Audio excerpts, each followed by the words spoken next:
Nahuli ng NBI ang isang babaeng nagpapanggap na abogado. Aabot sa 5 milyong piso ang natangay niya mula sa kanyang nabiktima. Nakatutok si John Consulta.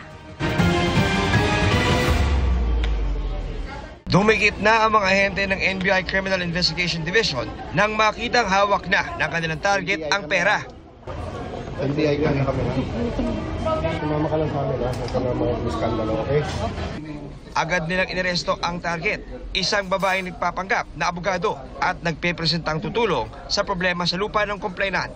Since late 2024, up to the time na mahuli yung subject, yung ating arrested person, umabot ng 5 million pesos yung naibigay ng complainant.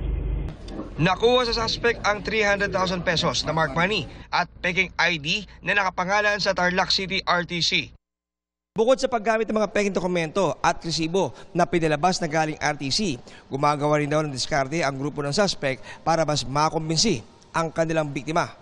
Majority of their meetings ay doon mismo sa inside the Hall of Justice, sa hallway ng RTC. So, pinalalabas siya talaga na empleyado siya doon. Kaya tiwalang-tiwala naman itong ating complainant. At tuwi sila mag-limit doon, bigay naman ng pera. Wala pang pahayag ang suspect na nahaharap sa reklamong usurpation of authority at syndicated estafa na walang piyansa. Paalala ng NBI para di maloko ng mga peking abogado. May official website naman po ang Supreme Court. Meron pa rin po tayong IBP, Integrated Bar of the Philippines.